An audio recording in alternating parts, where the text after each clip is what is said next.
Então, falando agora sobre a válvula aórtica, começando pela estenose aórtica. A válvula aórtica é justamente a válvula que fica entre o ventrículo esquerdo e a aorta. Ela tem que estar aberta durante a sístole, justamente para mandar sangue para o corpo, e tem que estar fechada durante a diástole, para não para impedir qualquer tipo de regurgitação. Então, primeiro a gente vai falar da estenose aórtica, que é quando ocorre uma abertura inadequada dos folhetos da válvula aórtica durante a sístole. Isso vai gerar um gradiente de pressão entre o ventrículo esquerdo e a aorta. Então, a aorta ela vai ficar mais ou menos desse jeito aqui, impedindo que o sangue seja completamente mandado para fora. Como que isso acontece? As principais etiologias vão ser, mais uma vez, a febre reumática, que é bastante comum em países em desenvolvimento, tal qual o Brasil, mas em países desenvolvidos a gente vai ter a calcificação degenerativa. A calcificação degenerativa ela vai ocorrer principalmente pelos mesmos motivos, pelos mesmos fatores de risco do paciente cardíaco. Então vai ser hipercolesterolemia, dislipidemias, né, e diabetes.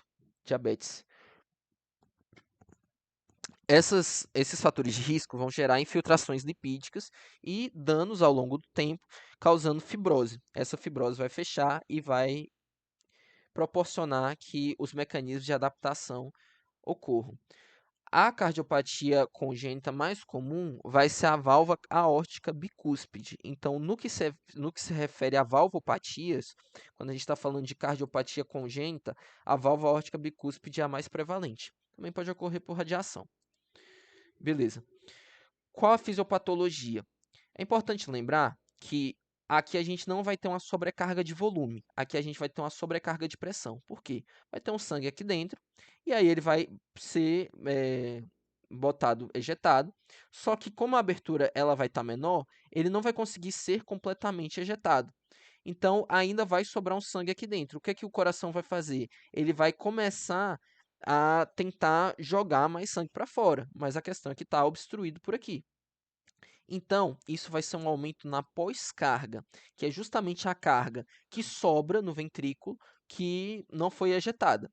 E, como a gente pode ver aqui, quando temos um aumento na pós-carga, no afterload, a gente vai ter uma sobrecarga de pressão. E a sobrecarga de pressão vai acabar gerando uma hipertrofia concêntrica. Ela basicamente vai diminuir aqui o raio da abertura.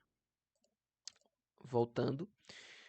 Então, como eu disse, vai ocorrer uma sobrecarga de pressão por conta do gradiente, isso vai acabar gerando a hipertrofia ventricular esquerda concêntrica.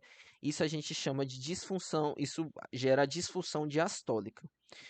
E até o momento que vai ter uma descompensação dos mecanismos de adaptação, nos quais vão gerar isquemia miocárdica, débito cardíaco fixo e insuficiência cardíaca. Eu marquei esses aqui porque eles explicam muito bem a tríade dos sintomas mais prevalentes aqui nessa valvopatia, que é a estenose aórtica. Mas antes de falar deles, vamos falar um pouco da história natural. Por conta desses mecanismos de adaptação, levam-se anos até que os sintomas se iniciem. Porém, quando os sintomas aparecem, a sobrevida ela basicamente despenca. Então, basicamente, a gente aqui está vendo a sobrevida de quando aparece cada sintoma. Quando tem angina, o paciente tem uma sobrevida de mais ou menos 5 anos.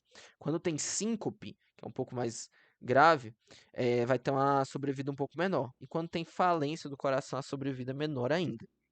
Vamos falar da tríade sintomática clássica. A gente vai ter angina, síncope e dispneia. Mas vamos falar de cada uma, por que cada uma acontece. Então, por ter um miocárdio maior, concorda que a demanda de oxigênio vai aumentar, só que a gente não tem tanta coronária o bastante para suprir isso aqui. Então, isso vai gerar um desbalanço entre a oferta e demanda de O2. E isso vai ser acometido, muito classicamente, como angina. Além disso, vai ter também as coronárias que estão aqui, elas vão acabar sendo comprimidas de fora para dentro, basicamente.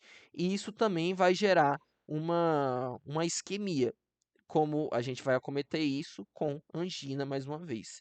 Então é importante lembrar que os mecanismos da angina são justamente o desequilíbrio entre a oferta e demanda de O2 por conta do aumento da musculatura, e o aumento da musculatura vai causar compressão das coronárias, principalmente contra a caixa torácica, contra si mesmos.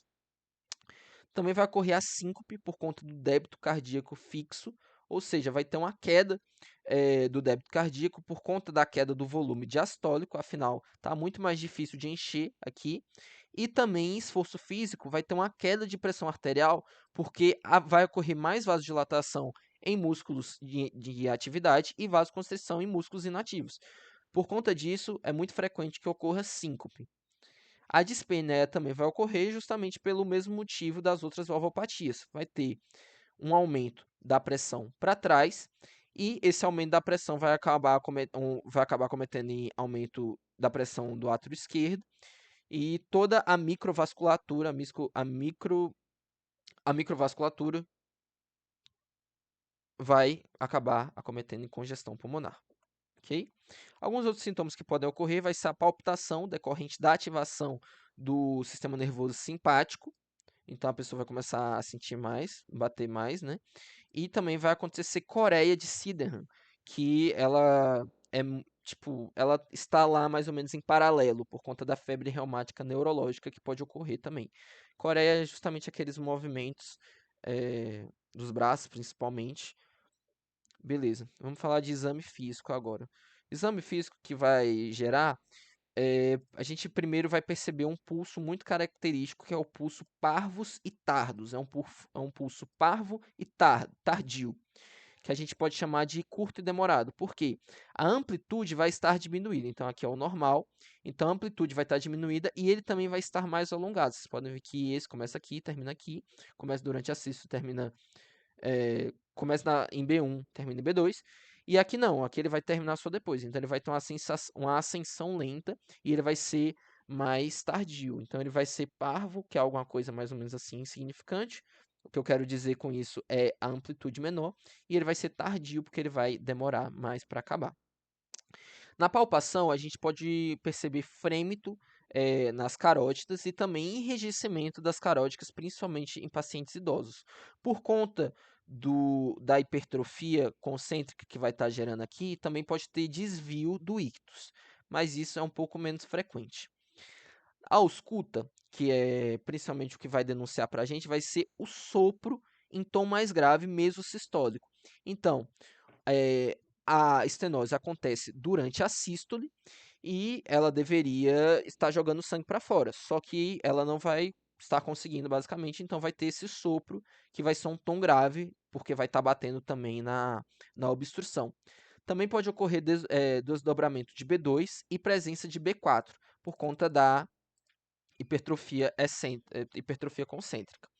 Ela vai se irradiar para as carótidas e para a fúrcula, o sopro, e também pode ocorrer o fenômeno de Glavardin, que vai ser quando o sopro se irradia para o ápice. E aí, beleza. Também os exames complementares agora. Basicamente no ECG vai ter sobrecarga de VE e também pode ocorrer a radiografia. Ela não vai demonstrar muitas alterações, mas raramente vai ter arredondamento do ápice e por conta da hipertrofia do ventrículo esquerdo vai estar acometendo. Mas como eu falei, a ecocardiograma tem que ser com Doppler, né? Ela vai ser o exame definitivo para diagnosticar a estenose aórtica. Então, vai ocorrer, a gente vai ver mais uma vez espessamento, a calcificação, a redução da área dos folhetos, hipertrofia do VE. Aqui são outras classificações da gravidade, como gradiente médio. É importante lembrar esse valor aqui que ele vai estar cometendo como grave. Então, se o gradiente entre o ventrículo esquerdo e a aorta estiver acima de 40, já vai ser uma estenose aórtica grave. A velocidade do jato, que a gente pode ver aqui, e a área valvar também, ela vai estar cada vez mais diminuída à medida que o quadro se agrava. Os tratamentos que a gente podemos fazer, tem alguns tratamentos medicamentosos, mas são basicamente para resolver os sintomas. Como, por exemplo, botar um nitrato por conta das anginas, mas os tratamentos definitivos mesmo vai ser cirurgia de troca valvar, quando tem baixo ou intermediário risco para a cirurgia. Mas também tem o TAV, que está bastante mais prevalente hoje, que ele é basicamente percutâneo. E, de acordo com o livro, ele é uma contraindicação. Ele está indicado quando houver alguma contraindicação para cirurgia de troca valvar. Mas ele já está sendo bem mais amplamente utilizado, principalmente no SUS, que desde 2021 já está fazendo para o paciente da saúde pública.